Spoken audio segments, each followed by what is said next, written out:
Medeniyetin beşiği Doğu Türkistan.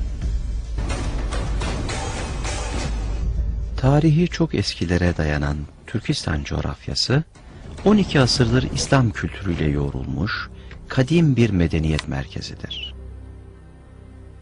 Kuzeyden güneye, doğudan batıya Hunlarla başlayıp Tavgaçların, Göktürklerin, Uygurların, Karahanlıların, Gaznelilerin, Harzemşah ve Selçukluların asırlar boyunca kök saldıkları, karış karış iz bıraktıkları Türkistan yurdu.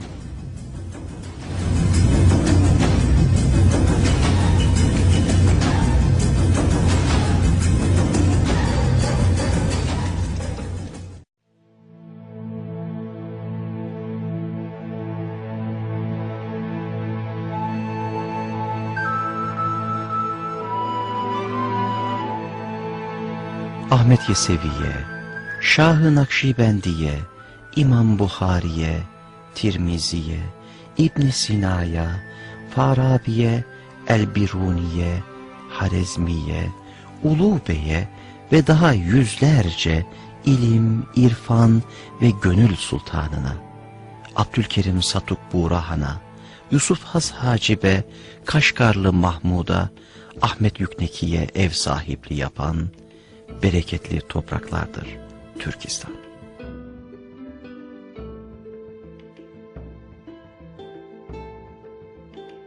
Türk İslam medeniyetinin en nadide eserlerinin verildiği Taşkent, Semerkant, Buhara, Kaşgar, Çimkent, Turfan ve Almatı, Türkistan'ın ve nice kültürlere kapı aralayan binlerce kilometrelik tarihi İpek yolunun duraklarındandır. Doğu Türkistan'ın incileri Kaşgar, Turfan, Hoten, Aksu ve Teklimakan çölüdür.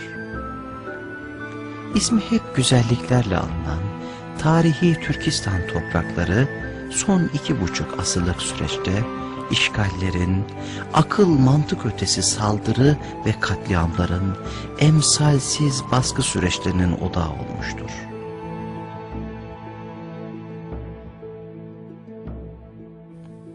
Uygur, Kazak, Kırgız, Özbek, Türkmen ve Taciki ile tek bir parça olan kadim Türkistan toprakları Rus Çarlığı ve Çin-Mançu İmparatorluğu'nun işgalleriyle bölünüp parçalanmıştır.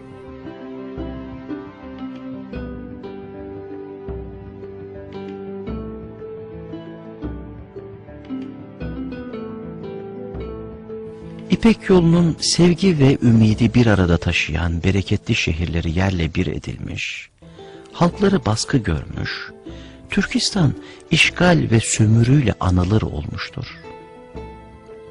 Türkistan'ın batısı Rus işgaline girerken, Doğu Türkistan Çin istilalarının merkezi haline getirilmiştir.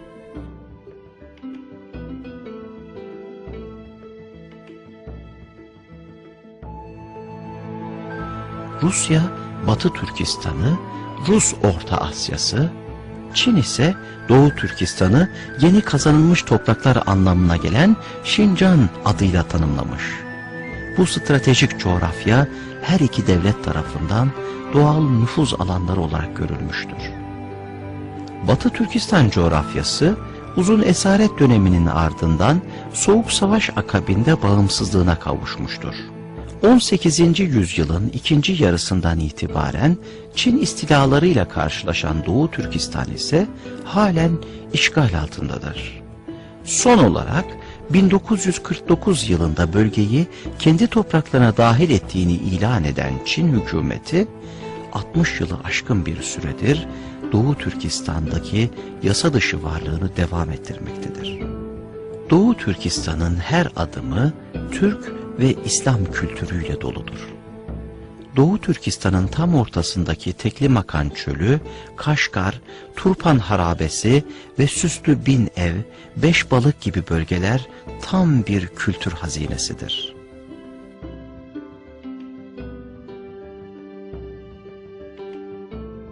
Bunlardan Kaşgar, tarihi İpek yolu üzerinde olup, Orta Asyalı tüccarların buluşma merkezi ve Türk medeniyetinin beşiği, Karahanlıların başkenti ve her şeye rağmen Müslüman Uygur Türk'ünün karakterini ve kültür izlerini koruyan Orta Asya'nın tam ortasında, Doğu'nun gizemli ve hüzünlü kentlerinden biridir.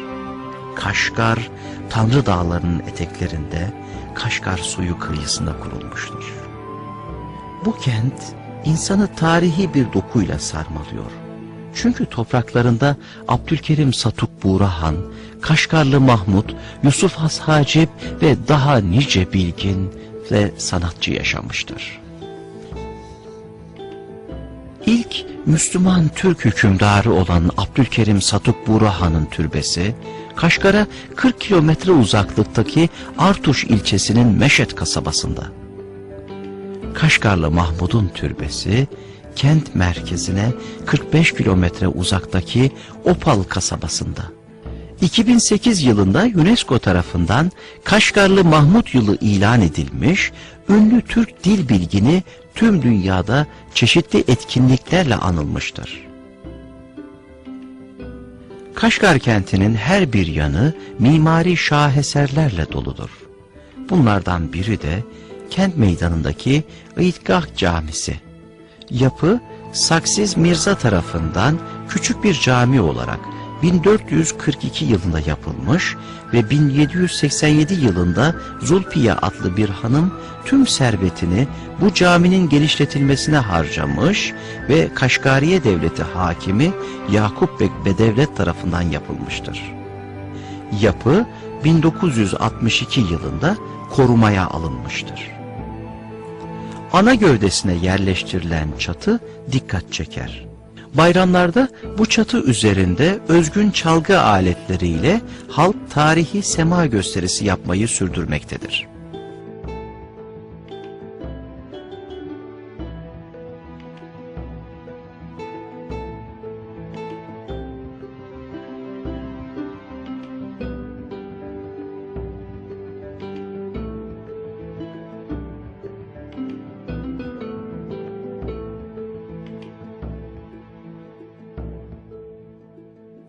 Kaşgarlı Mahmud'la aynı yıllarda yaşayan Kutatku Bilik yazarı Yusuf Has Hacip'in türbesi kent merkezine 15 kilometre uzaklıktadır.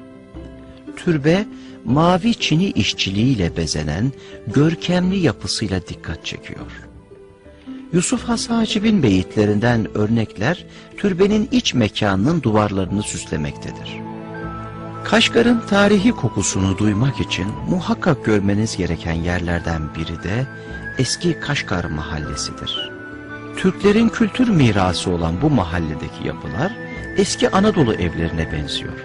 Daracık sokaklar üzerindeki ateş rengi doğal tuğlalarla örülmüş evler birbiri sıra bitişik olarak devam ediyor ve büyük, oymalı kapılarıyla tarihi Türk kapılarının en güzel örneklerini veriyor. Evlerin bir başka özelliği ise daracık sokaklarda karşılıklı gelen evlerin üst kısımlarından birbirlerine köprü gibi geçişlere sahip olmasıdır.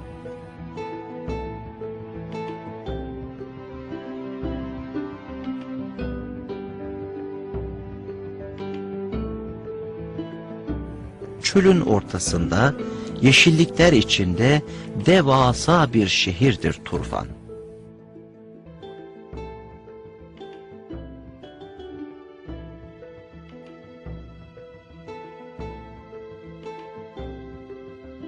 Turfan'da Karız kanallarını görünce ecdada aferin okumak gelir içimden. Uygur Türklerine göre Karız kanalları dünyanın en önemli harikalarından biridir. Uygurlar çölün ortasında Turfan'ı kurmak için Tanrı Dağları'ndan topladıkları suyu Karız kanalları vasıtasıyla 60 kilometre çölün altından geçirerek Turfan bölgesine ulaştırmışlardır. Hava sıcaklığının 40 derece olduğu Taklamakan çölünde suyun buharlaşmaması için yerin 100 metre altında kazılan Karız kanallarını bugünkü teknikle bile kazmak mümkün değildir. Bundan yaklaşık 2500 yıl önce açılan Karız kanallarını görmeden Mısır piramitlerini dünyanın 7 harikası arasında görmek insan aklına hakaret olmalı diye geçiyor insanın içinden. Düşünsenize, bu kanalları yaparken eğim, açı vesaire gibi hesapların yapılabilmesi için nasıl muazzam bir tekniğe sahipti atalarımız. Açılan kuyulardan akan su kademeli olarak 90, 80, 70, 60 metreden yukarı çıkarak en son Turfan'da 10 metrede halkın kullanımına sunuluyor. Sistem tamamen yerçekim kuvvetiyle çalışıyor. Matematik, fizik ve mühendisliğin zirvesini oluşturuyor Turfan. Çöle hayat veren Tanrı Dağı'nın suları Turfan'da dünyanın en leziz sebze ve meyvelerine can veriyor. Turfan üzümü dünyanın en kaliteli üzümü olarak kabul ediliyor. Bugün Kıbrıs'ta bile kullanılan Turfan'da kelimesi oradan girmiş olmalı Türkçemize. Uygur Türkleri sanatta da çok ileriydi. Müziği 5000 yıl öncesinde bir tedavi aracı olarak kullanıyorlardı. Özellikle spastik hastaları bugün bile Turfan şehrinde müzik ve su sesiyle tedavi ediliyor.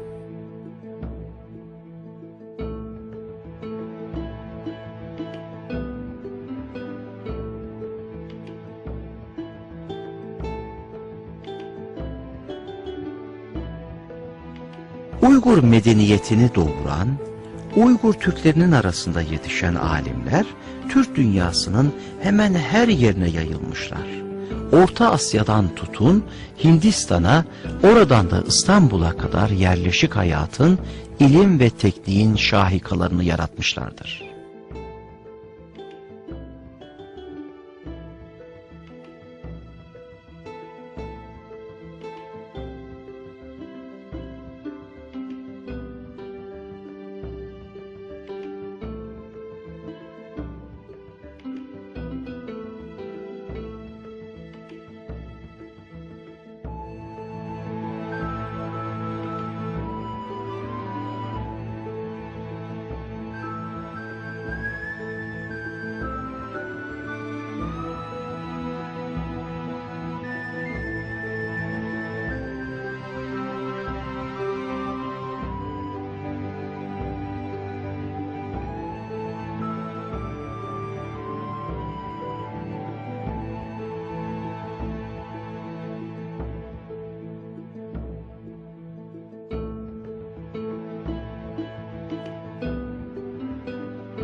Maalesef Kızılçin, Kaşgar'ın tarihi evlerini yıkıyor ve tarihi adlarını değiştirerek Çince adlar veriyor.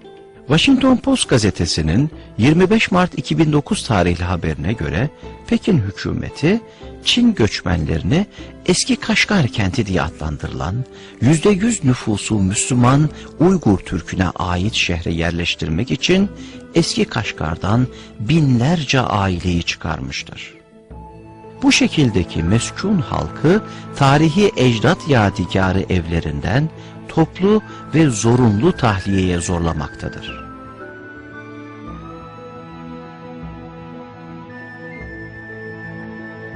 Diğer taraftan Çin hükümeti Kaşgar'da uyguladığı kültür soykırımını Doğu Türkistan'ın tüm bölgelerinde uygulamaktadır. Bu sinsi uygulamaya dur denilmezse belli bir zaman sonra Doğu Türkistan'ın milli kimliği ve medeniyeti yok olacaktır.